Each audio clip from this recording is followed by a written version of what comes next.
So another game on Sunday that I want to talk about is the Cowboys and the Rams. And the Rams, obviously, the Rams were my pick to be the 7th seed in the wild card.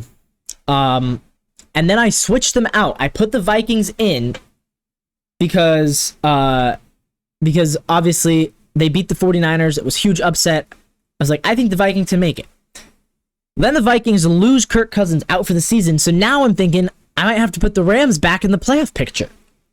Because I'm not sure if I trust Josh Dobbs. And we'll get to that in a sec. We'll get to Josh Dobbs in a little bit here. But on the Cowboys and the Rams, the Cowboys crushed the Rams. The Cowboys looked great, and they're gonna make the playoffs. So nobody doubts that. The Rams, though, it's just confusing to me because they have all the pieces there. Like, you have a great head coach, a quarterback who's been and won a Super Bowl. You've got Aaron Donald, Cooper Kupp, Puka Nacua. Like, where this team is lacking, they're not lacking very much. They're lacking depth, and they're lacking experience. Is essentially what they're missing. But I feel like the Rams are capable of doing a lot more. We saw what they're capable of. They manhandled the Seattle offense and defense in the second half of that game in week 1. They manhandled us. And the Seattle, at this point, nobody doesn't think Seattle's among the top quarter of the league. Everybody in the power rankings has the Seahawks in their top 8. Right? Pretty much everybody.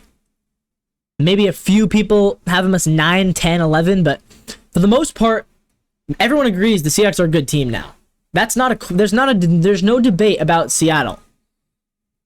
And the Rams crushed us. So they have potential to be good. They almost beat the Bengals, They beat the Colts. The Colts are decent. They played the 49ers tough. I still think the Rams could end up making the playoffs, but you look at their schedule and you start to think about, because they may also be without Matthew Stafford here. So I'm assuming Stafford doesn't play this week. They play at Green Bay. I think they might lose that game. Then you're 3-6. After the bye, though, they have Seattle at home. I think they beat Seattle a second time. Then you got Arizona. Now you're 5-6, playing better. You host the Cleveland Browns. I think that's another win. It's very close, but I think that's a win. 6-6. You lose to Baltimore, but you beat the Commanders, beat the Saints, beat the Giants. Now you're 9-7. You beat the Giants. A 3-game winning streak, and then I think they lose to San Francisco last week of the season and go 9-8. And I think 9-8 is gonna get you in the playoffs in the NFC. I really do. I think 8-9. Might get you into the playoffs in the NFC. And meanwhile, with the Cowboys the same story every time. They crush the average teams, they crush the bad teams. This doesn't prove anything to me about the Cowboys. I'm still a doubter. I have to see them if they beat the Eagles this week, that might convince me. And we'll see who I end up deciding to pick in that game too. Because that's gonna be a great game. But it's at Philadelphia, man. I think the Eagles can win it. I think the Eagles are going to win. And if the Eagles win, I'm not going to move the Cowboys down. I'm not going to punish them for losing to one of the best teams in the NFL. But I am going to say, yeah, that's where they are. They're about the 10th, 11th best team in the league. They beat up on the bad teams, and they fall short in the big games.